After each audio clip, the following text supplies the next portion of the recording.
Are you ready for some bedtime stories? Bernard and I are here, and we've got 1, 2, 3, 4, 5, plus our flannel board story and something special from Sandra. So let's get started. Our first story is called The Alligator Who Came to Dinner. It's written by Steve Smallman and illustrated by Joel Freedman. And it's published by Tiger Tales. Now, Little Lamb was a lamb, and Wolf was a wolf. And they were very best of friends. Oh, the very best of friends. Sometimes they did lammy things like skipping through the meadows, and sometimes they did wolfy things like howling at the moon. Awoo! Bawoo! Now, one night, they found an egg. A big egg. "Oh, yummy," said Wolf. "I can make an omelet." Little Lamb gave Wolf a hard stare. "No, Wolf, not an omelet, a baby bird." Well, Little Lamb made Wolf check all the nests nearby, but nobody had lost an egg. "It's not mine," said Owl. "Not mine," said the mama. "What an egg," said the rabbits. "What do you do with a lost egg?" wondered Wolf. "It's not lost, Wolf," whispered Little Lamb. "It's found." Then she picked up the egg and carefully carried it home.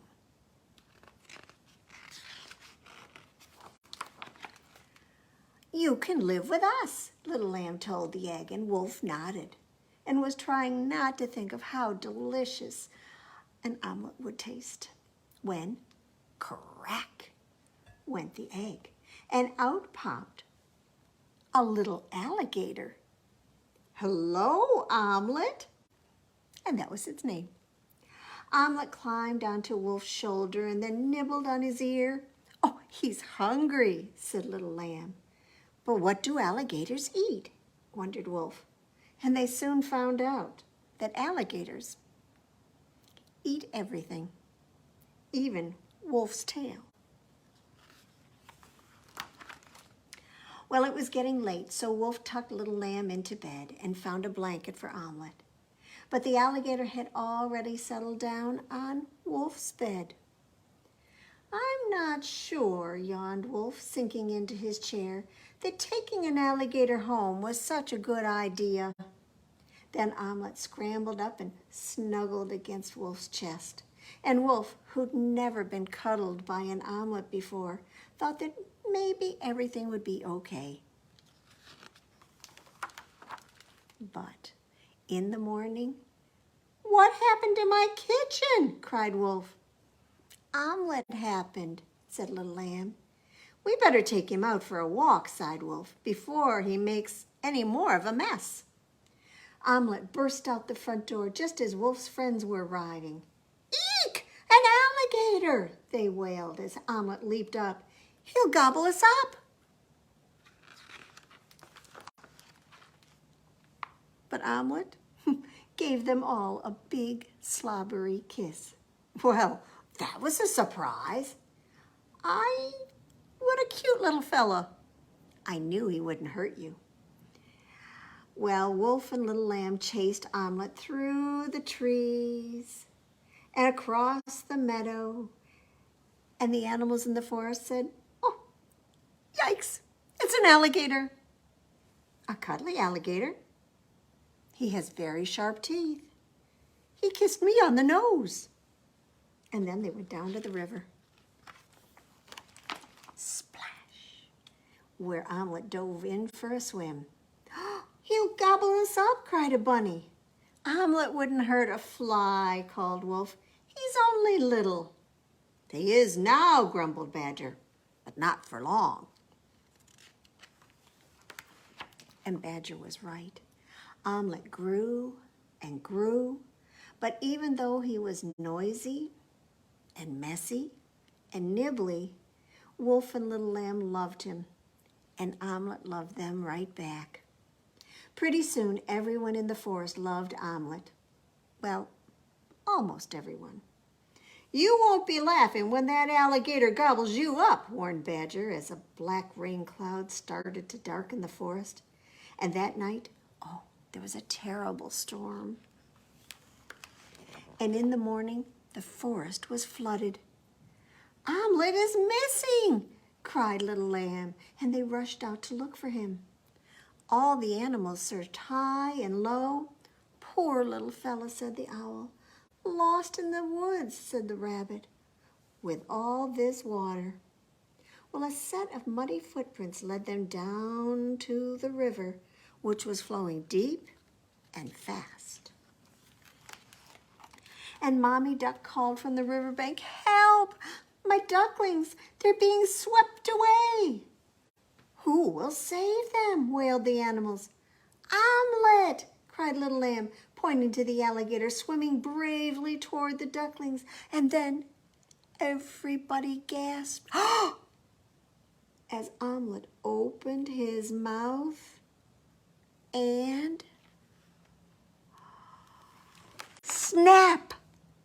The ducklings disappeared inside. "He gobbled them up!" shrieked the rabbits. "I told you this would happen," bellowed Badger. Omelette trotted up to the animals, who shrank back in fright. He opened his mouth. "Oh, don't eat us too!" cried the animals. But out jumped 1, 2, 3 little ducklings. "Great job, Omelette," cheered Wolf, and Little Lamb. She gave him a great big hug. "Hooray for Omelette!" everyone cheered. "Well, it's like I've always said," blustered Badger. "It's very useful to have an alligator around." Little Lamb gave Badger a hard stare, and Badger stopped talking. Then Wolf took Little Lamb and Omelette home, where they all lived snappily ever after. Turned out pretty nice, didn't it? Well, should we do a finger play about, well, another animal with chompy jaws that's kind of hungry for, well, some monkeys. But our animal is going to be a crocodile. You ready? 5 little monkeys swinging in the tree, teasing Mr. Crocodile, "You can't catch me." Along came Mr. Crocodile, as hungry as can be, and he went snap! Hide one away. So 4 little monkeys are swinging in the tree, teasing Mr. Crocodile, "You can't catch me." Along came Mr. Crocodile, as hungry as can be, and he went snap! Can you hide another one? They're hiding. They didn't get eaten. So 3 little monkeys are swinging in the tree, teasing Mr. Crocodile, "You can't catch me." Along came Mr. Crocodile, as hungry as can be, and he went snap! 2 little monkeys are swinging in the tree, teasing Mr. Crocodile, "You can't catch me." Along comes Mr. Crocodile, as hungry as can be, and he goes snap! So now 1 little monkey is swinging in the tree, teasing Mr. Crocodile, "You can't catch me." Along comes Mr. Crocodile, as hungry as can be, and he goes snap! So now no little monkeys are swinging in the tree, I'd better watch out so he won't catch me. Well, we're going to have another story. This is called Oliver and Patch. This is written and illustrated by Claire Freedman and Kate Hindley. Looks like it takes place in the city. It's published by Simon and Schuster. Do you see that dog? Do you see the cat? Oliver had just moved to the big city. It felt strange, and his old home in the countryside seemed far, far away. "I miss the green fields," Oliver sighed. "I miss the wide open spaces. Most of all, I miss my friends." One morning, Oliver felt restless, and even though the rain was pouring down like silver needles, he wanted to be outside, to explore. People hurried by, unseeing and unlooking. Oliver glanced around, wondering which way to go, when suddenly he saw it, as bright as a poppy in a cornfield. A small, soggy white ball of a dog, trailing a streak of red leash. He was all alone, just like Oliver. "Hello," said Oliver. "Are you lost?" He looked at the little dog's collar. "Patch," it read. Just Patch. Oliver looked around. No one was calling for their lost little dog. "What shall I do with you?" Oliver said to Patch. "I can't leave you here on your own." And before he knew it, Oliver had the lead in his hand, and Patch was trotting along beside him. Oliver and Patch had a wonderful day getting to know each other. And for the first time since moving to the city, Oliver felt happy. But as dusk fell, Patch became sad. He sat on Oliver's desk by the window and gazed out longingly. Somewhere out there in the rain, with the hazy twinkle of the city night lights, somewhere out there was his real home. Oliver woke the next morning to scratching, snuffling noises. "Oh, Patch," Oliver laughed, and they played all day long. They did tickle tummy and hide and seek. They played bury the biscuit, curl up and cuddle. That was their favorite. Watering the garden. Oops. But at bedtime, Patch seemed sad again. And even though it made him feel wobbly, Oliver knew he had to do the right thing. What do you think that is? So the next day he made some posters. He secretly hoped that no one would see them. The poster said, "Found, small white dog called Patch. Likes chewing cushions, loves anything the color red, does somersaults," and then Oliver put down his phone number. He stuck up the posters and asked at some of the shops and houses. "Nope, never seen a dog like that before," the shopkeeper said.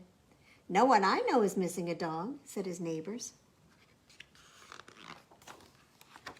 Well, days slipped by and nobody called. Oliver began to believe that Patch would be his dog forever. He bought him a cozy red blanket and lots of toys, and it was as if they had always been friends. Now one morning, it was gently drizzling. Oliver and Patch went exploring. They wandered down a narrow street, past tall iron railings by an ancient church, and suddenly, Patch barked. He tugged hard on the lead and broke free. "Patch!" Oliver called. "Patch!" Breathless, Oliver reached a tiny park hidden away like a jewel. A little girl was sitting on the swings, sad and alone. Oliver looked at her red coat and her red boots, and he knew.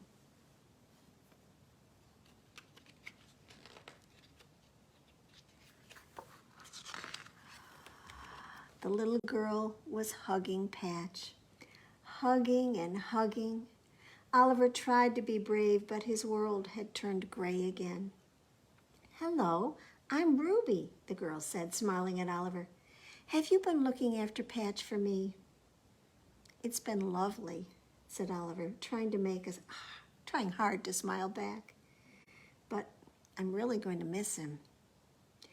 And then he had a thought. "Ruby, do you think maybe you and Patch would like to visit me one day?" "Oh, we'd love to," said Ruby. "But why don't we go and do something together right now?" "Woof," barked Patch. "Woof, woof." Oliver and Ruby laughed. And at that moment, the sun burst out. The pavement shone as a million raindrops glistened like gold. The city looked beautiful. And Oliver realized that he hadn't lost a friend. Not at all. He had found another one. Oh my goodness, look at that sundae they're sharing. It's nice to have a friend, isn't it, to share something like that with. Well, I've got 5 little hot dogs that are cooking in the pan. The grease got hot and one went bam. So 4 little hot dogs are cooking in the pan. The grease got hot and one went bam. 3 little hot dogs are cooking in the pan. The grease got hot and one went bam. 2 little hot dogs are cooking in the pan. The grease got hot and one went bam. 1 little hot dog is cooking in the pan. The grease got hot and one went bam. So no little hot dogs are cooking in the pan. The grease got hot and the pan went bam. Well, are you hungry after that? Maybe we should make some hammer soup. This is a book by Ingrid and Schubert. Oh, look at all those vegetables. And it's published by Front Street and Lemniscat.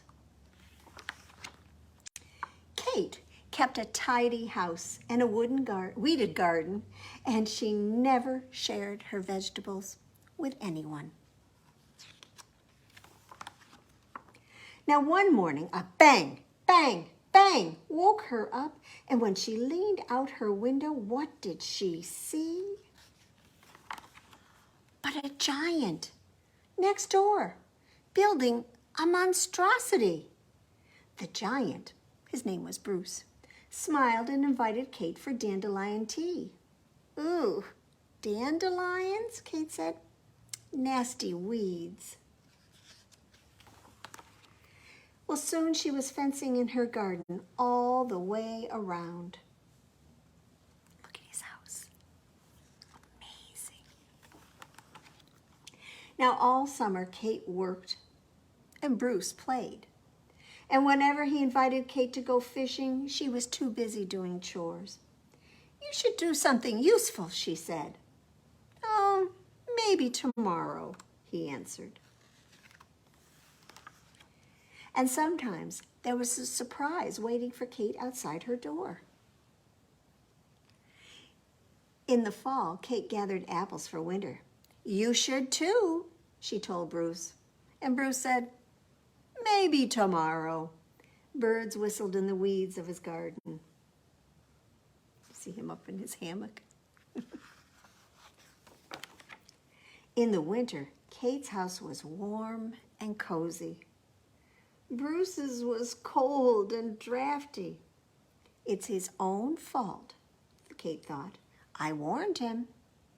In his house, Bruce shivered and told himself, I'll fix it tomorrow. Things could be worse. And that night, they were. A raging storm shook the shack until it creaked and groaned, and finally, a gust of wind blew Bruce's house right up into the air. This is terrible, Kate cried. It could be worse, Bruce answered, though through chattering teeth. Kate brought Bruce into her house. What else could she do? But you can't eat up my food, she told him. Oh, of course not, said Bruce. But if you have a pan with water and a bit of salt, I could make us some delicious hammer soup. Hammer soup? Kate said, but her tummy was rumbling. So she put a pan of water on the stove and added salt, and carefully Bruce lowered his hammer into the pan. They took turns stirring, but when Kate tasted it, she said, ugh, it's bland. Well, said Bruce, it needs some nails, but maybe a sausage would do. Good idea, said Kate. So she added the sausage and tasted again. Too thin, she decided. Too bad I didn't bring any bolts, said Bruce. But maybe some chopped carrots would do. Well, Kate rushed into the cellar and returned with an armload of carrots, potatoes, beans, and even a pumpkin. And the two cooks sliced the vegetables and put them in the pan. The finished soup was so scrumptious, they ate it all, every bit, except for the hammer. Imagine all the terrific things you could make with this hammer, Kate said. Bruce thought of his house that was stuck high up in a tree. I could fix my house with it, he said with a sigh. Yes, said Kate. There's plenty to do, but it will wait until tomorrow. So who tricked who there? Well, can you shake, shake, shake your sillies out, shake, shake, shake your sillies out, shake, shake, shake your sillies out and wiggle your waggles away. And can you clap, clap, clap your crazies out, clap, clap, clap your crazies out, clap, clap, clap your crazies out and wiggle your waggles away. Can you stretch, stretch, stretch your stretchies out, stretch, stretch, stretch your stretchies out, stretch, stretch, stretch your stretchies out and wiggle your waggles away. Can you stand up? Because it's time to jump, jump, jump our jiggles out, jump, jump, jump your jiggles out, jump, jump, jump your jiggles out and wiggle your waggles away. Can you yawn? Yawn your sleepies out, yawn. Yawn your sleepies out, yawn. Yawn your sleepies out and wiggle your waggles away. Can you shake, shake, shake your sillies out, shake, shake, shake your sillies out, shake, shake, shake your sillies out and wiggle your waggles away. Well, we've got some wigglers in the next book. This is called Big Pigs. And they certainly do look big, don't they? This is written and illustrated by Leslie Helakoski. And it's published by Boyds Mills Press. Shh, I think they're sleeping. Or maybe not. 3 piglets ran into the farmyard. Be good, little piglets, called Mama Pig from the barn door. Said the piglets, snorting. We're not little.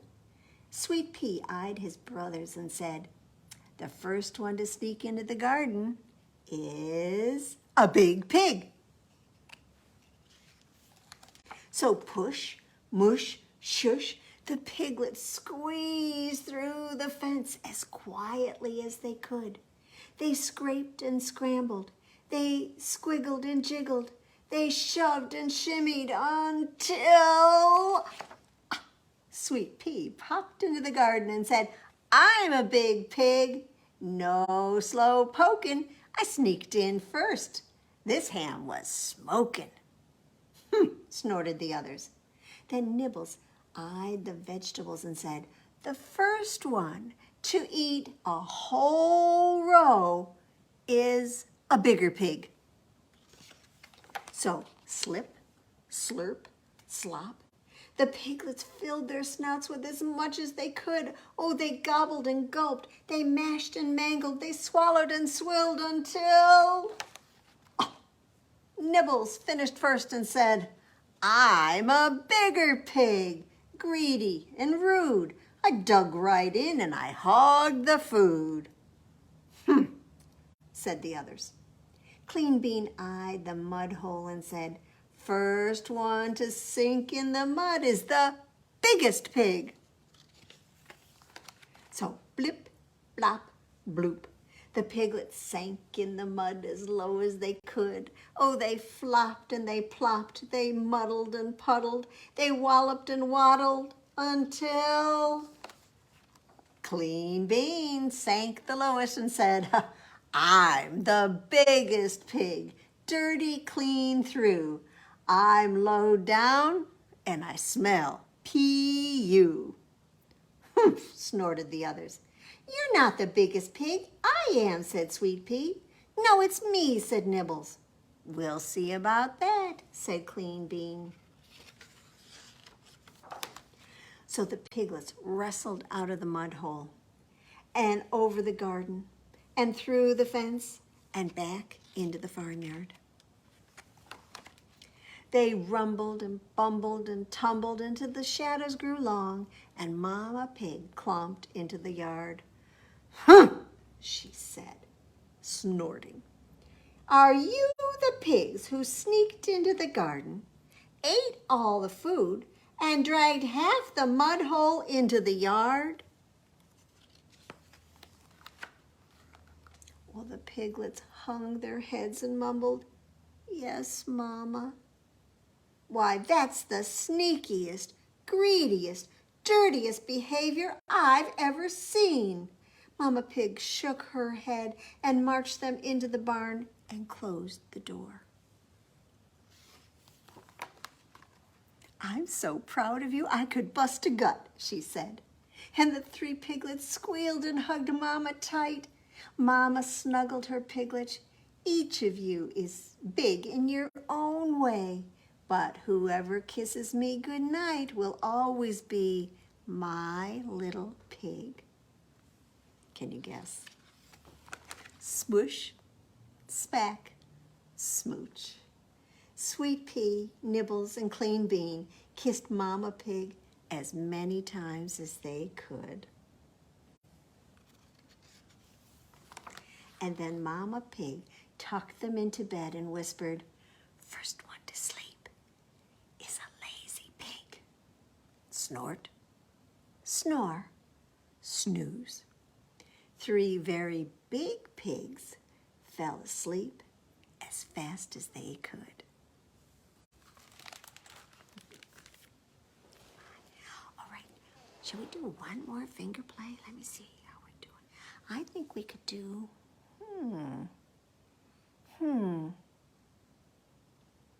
The itsy bitsy monkey climbed up the coconut tree. Down came a coconut and it bopped him on the knee. Along came his mommy who kissed away the pain. Then the itsy bitsy monkey climbed up the tree again. And remember, stretch way up there and shoo, slide down. I think we do have time for one more big book before our flannel board story. This is called A Good Day for a Hat. It's written by T. Nat Fuller and illustrated by Rob Hodgson. And this book is published by Abrams, Appleseed. Look at all those hats. Today is a good day for a hat, said Mr. Brown. But when he stepped outside, it was raining. I have just the hat for that, Mr. Brown said. And he did. But when he stepped outside, the rain had turned to snow. I have just the hat for that, said Mr. Brown. And he did. But when he stepped outside, well, there was a band marching by. Oh, I have just the hat for that, Mr. Brown said. And he did. But when he stepped outside, there were magical rabbits loose on his lawn. I have just the hat for that, Mr. Brown said. And he did. But when he stepped outside, there was a rootin' tootin' rodeo. I have just the hat for that, Mr. Brown said. And he did. But when he stepped outside, it was time for the Big Bear Country Cook-Off. I have just the hat for that, said Mr. Brown, excuse me. And he did. But when he stepped outside, there was a great fire-breathing dragon. I have just the hat for that, said Mr. Brown. And he did. But when he stepped outside, he was sailing the high sea. Oh dear, said Mr. Brown. I have just the hat for that too. But I'm on my way to Miss Plum's house and I'm already very late. So when Mr. Brown stepped outside again, he was prepared for anything. Finally, Mr. Brown arrived at Miss Plum's house. "Surprise!" they yelled. Mr. Brown was so startled that all of his hats tumbled from his head. "Oh, yes," said Mr. Brown. "It's my birthday." And Miss Plum said, "I have just the hat for that." That's a lot of hats. Well, can you reach in your pocket, because it's pretty much time to find some bubble gum. Pull out your gum, unwrap it, and pop it in your mouth. Chew it up really well. Okay, here we go.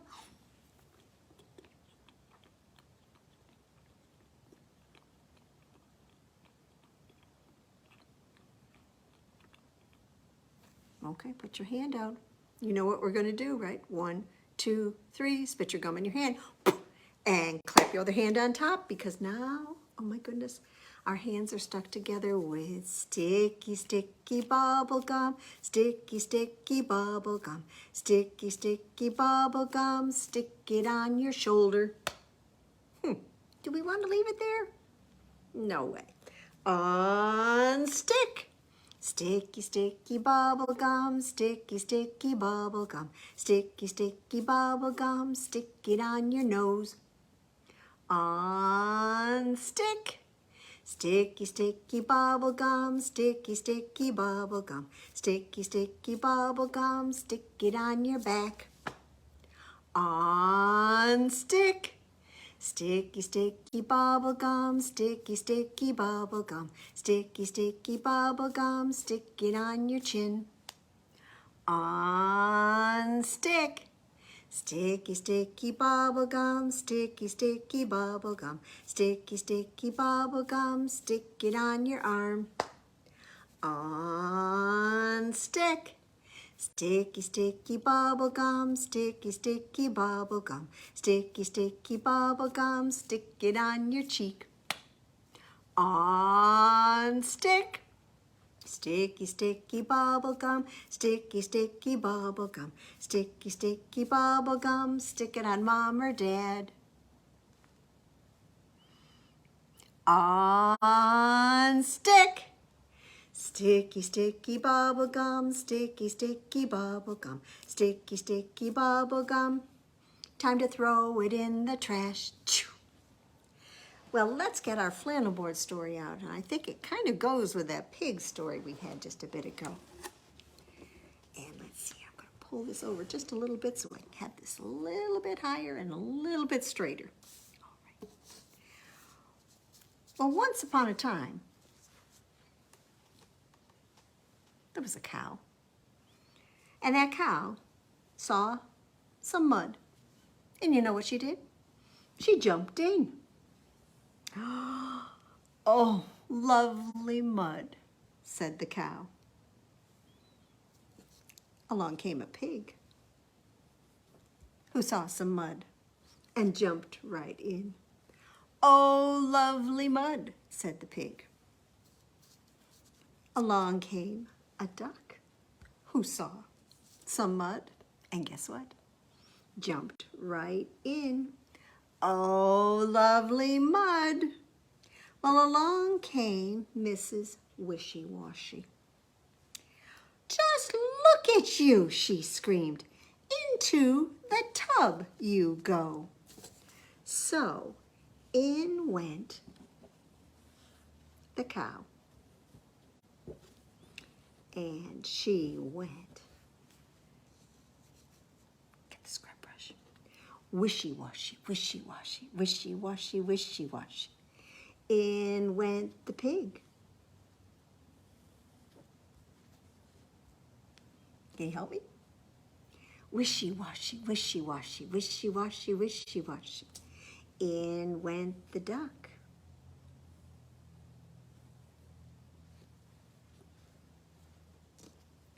Wishy washy, wishy washy, wishy washy, wishy washy. Well, then away went the cow.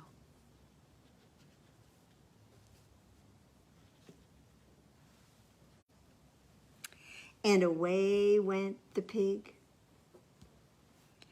And away went the duck. And do you know what happened? Oh, lovely mud, they said.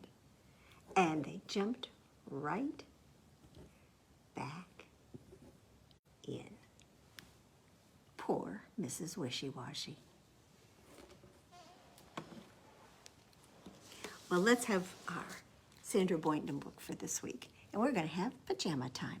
This is published by Workman. See, they're all in their jammies. Yep. Well, the moon is up. It's getting late.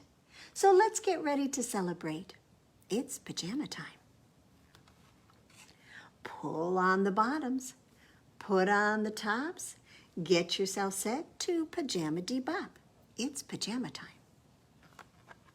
Now, some are old and some are new. Some are red and some are blue. Some are fuzzy, some are not. But we can all pajama in whatever we've got. It's pajama time. Oh yes, it's pajama time. Now some are pink and some are green and some are the ugliest we've ever seen. They might be stripy or polka dot, but we can all pajama in whatever we've got. It's pajama time. So pajama to the left, pajama to the right, jamma, jamma, jamma, jamma, PJ. Everybody's wearing them for dancing tonight. Jamma, jamma, jamma, jamma, PJ. Now all around the room, in one big line, wearing our pajamas and looking so fine. It's pajama time. So hop into bed. Turn out the light. You can have a party in your dreams tonight. It's pajama time. Hush, hush, it's pajama time. Hush, hush, it's pajama time. Shh.